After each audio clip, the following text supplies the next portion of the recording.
നമ്മളിപ്പോൾ നിൽക്കുന്നത് കൊച്ചി നെഹ്റു സ്റ്റേഡിയത്തിലാണ്. ഇവിടെ എന്നും ഇവിടെ വരികയാണെങ്കിൽ ഒരു മനുഷ്യനെ കാണാൻ പറ്റും. ചെറുപ്പക്കാരനായ ശരീര സൗന്ദര്യമുള്ള ഒരു മനുഷ്യനെ. അദ്ദേഹത്തിന്റെ വയസ്സിന്ന് ഇവിടെ വരുന്ന ആളുകളോട് ചോദിക്കുകയാണ്. നമുക്ക് ചോദിച്ചറിയാം അദ്ദേഹത്തിന്റെ പ്രായം ഗസ് ചെയ്ത് എത്രയാണെന്നും അതിന്റെ യഥാർത്ഥ വയസ്സ് എത്രയാണെന്നും.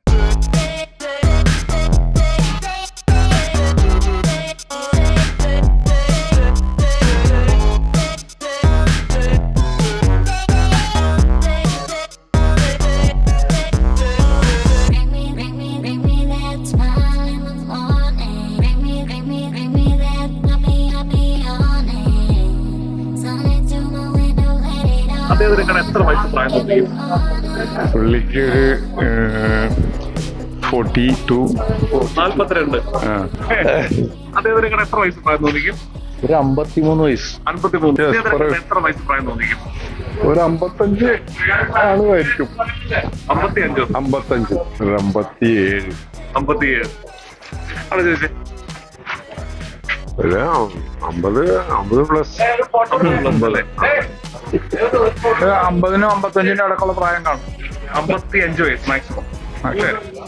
പ്രായം ഇപ്പൊ പറയാം. ഒരു മിനിറ്റ്, 2-3 ആൾക്കാർ ചോദിക്കട്ടെ. എത്ര വയസ്സ് പ്രായം തോന്നിക്കും? പ്രായം കണ്ടതിന് ഒരു 50-52. 52 അത്രേ ഉള്ളു. ഒരു 50 പ്ലസ്. 50 പൊക്കത്ത്. 52 അല്ലെ 50 മാക്സിമം പറയും. മാക്സിമം ഒരു 55-56. 56. 48 പറയും. ഇതിനെ കണ്ടാല് ഏകദേശം ഒരു 50. ഒരു ഈ കണ്ടീഷൻ ആണെങ്കിൽ ഒരു 50-55 വയസ്സ് തോന്നിച്ചാൽ 55 വയസ്സ് പ്രായം തോന്നിക്കും. Good morning, good morning, good morning for everybody. മനുഷ്യനെ കണ്ട എത്ര വയസ്സ് പ്രായം തോന്നിക്കും? ഒരു 45 വയസ്സ്, 50 വയസ്സ്. 50 വയസ്സ്. അതെ അതെ അതെ. ഒരു 43, 44. 44. 45, 46. 46. ചുരം. അദ്ദേഹത്തിന്റെ കണ്ട എത്ര വയസ്സ് പ്രായം തോന്നിക്കും? ഒരു 48. 48. എനിക്ക് ഏകദേശം ഒരു 50-55 ആയിരിക്കാം. 55 മാക്സിമം. മാക്സിമം. 55. അദ്ദേഹത്തിന് എത്ര കറക്റ്റ് വയസ്സ് എത്രയാണെന്ന് അറിയാം? പറയണ്ടേ? കറക്റ്റ് ഒന്ന് പറഞ്ഞ അദ്ദേഹം തന്നെ പറയും. എത്ര വയസ്സുണ്ട്? എനിക്കിപ്പോ 65 വയസ്സായി. 65 വയസ്സ്. കലൂർ സ്റ്റേഡിയത്തിലെ മമ്മൂട്ടിയാണ് ഇദ്ദേഹം. ഓ മൈ ഗോഡ്, സത്യമാണോ വെക്കറേ? ഞാൻ വിശ്വസിക്കില്ല. 65. 2000. അതെ, അതാണ് 65 വയസ്സുള്ള മനുഷ്യനാണ് നിൽക്കുന്നത്. വിശ്വസിക്കാൻ പറ്റൂ? അതെ, 65 വയസ്സുള്ള ഒരു മനുഷ്യനാണ് നിൽക്കുന്നത്. അടിപൊളി. 65 വയസ്സുള്ള മനുഷ്യനാണ്.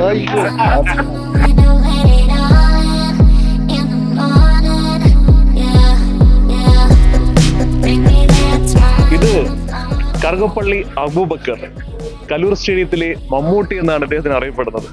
ഹലോ, നമസ്കാരം. നമസ്കാരം. ഇക്കാടെ പ്രായം ഞങ്ങൾ ഇതിനെ ആളുകൾ ചോദിച്ചപ്പോ അവര് പറയുന്നത് 45, 40, 55 എന്നൊക്കെയാണ്. ഇത് എങ്ങനെ സാധിക്കുന്നു?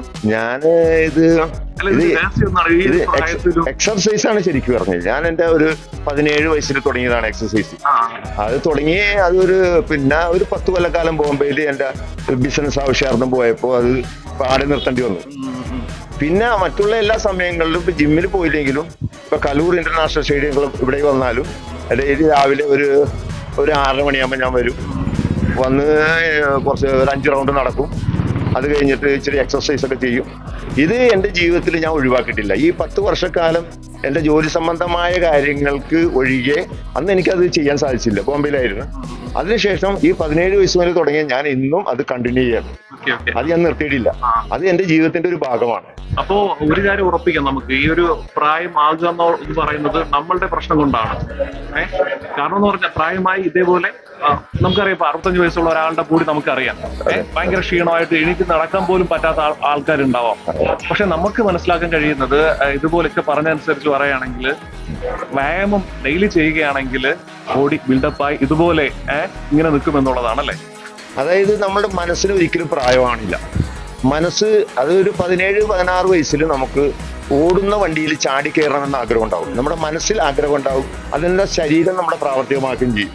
മറിച്ച് ഒരു ഏജ് അങ്ങോട്ട് കയറി ഇപ്പോൾ 65, ഇപ്പൊ എന്റെ പ്രായമൊക്കെ എത്തുമ്പോൾ മനസ്സ് ആ ഓടിപ്പോകുന്ന വണ്ടിയിൽ ചാടി കയറണമെന്നുണ്ട്, പക്ഷേ എന്റെ ശരീരം അതിന് സഞ്ചരിക്കണില്ല.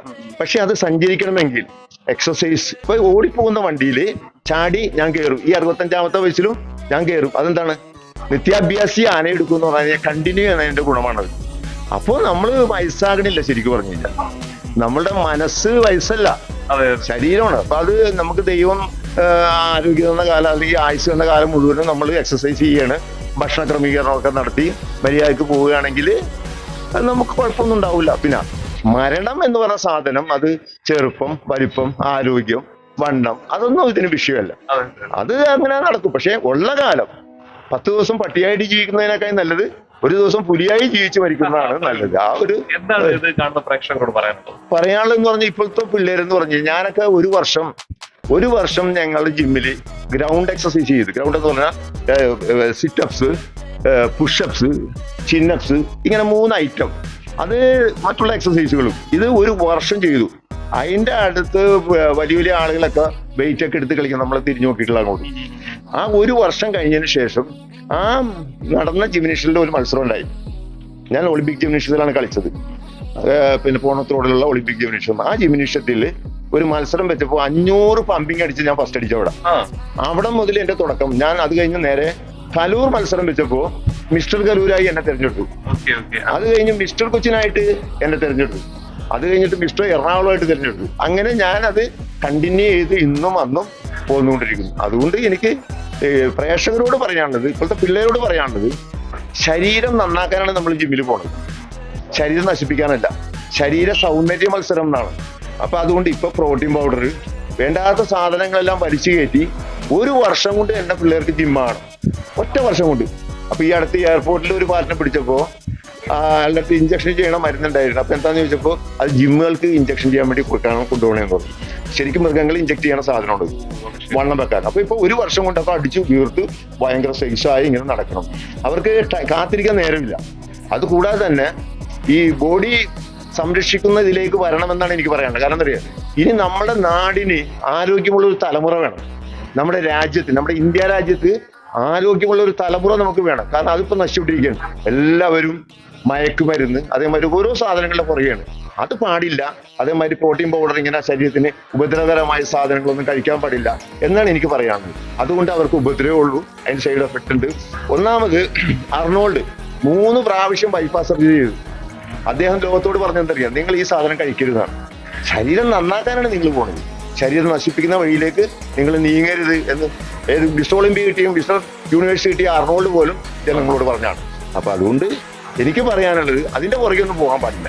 നല്ല ഭക്ഷണം എന്ന് പറഞ്ഞാൽ നാച്ചുറൽ ഫുഡ്, നാച്ചുറൽ വർക്കൗട്ട്, നല്ല ഫുഡ് കഴിക്കുക, എക്സർസൈസ് ചെയ്യുക, ഒരു ഇമ്മ്യൂണിറ്റി പവർ, പ്രതിരോധ ശക്തി ശരീരത്തിൽ ഉണ്ടാക്കിയെടുക്കുക. അതൊക്കെയാണ് പറയാനുള്ളത്. അപ്പൊ ഇന്ന് അങ്ങനെയുള്ള വഴിയിലൊക്കെ പോയാൽ അത് അപകടമാണ് എന്നാണ് എനിക്ക് പറയാനുള്ളത്. അതുകൊണ്ട് പിള്ളേർ ഒരിക്കലും ഈ സാധനം ഉപയോഗിക്കാൻ പാടില്ല. അവര് നല്ല ഭക്ഷണം, പരിപ്പ്, പയറ്, കടല, ഏത്തപ്പഴം, പാല്, മുട്ട, അങ്ങനെയുള്ള സാധനങ്ങളൊക്കെ കഴിക്കുക. നാച്ചുറൽ ഫുഡ് കഴിച്ചാൽ നാച്ചുറൽ വർക്കൗട്ട്. എന്തായാലും കണ്ടിട്ട് ഭയങ്കര അസൂയ തോന്നുന്നു. ഞങ്ങൾക്കൊന്നും ഇങ്ങനെ പറ്റുന്നില്ലല്ലോ എന്ന്. ഈ ഒരു 65ാമത്തെ വയസ്സിലും ഈ ഒരു ബോഡി ബിൽഡപ്പ് ചെയ്ത് എന്താ പറയാ ആൾക്കാരെ കൊതിപ്പിക്കുന്ന ഒരുപാട് ആശംസകൾ.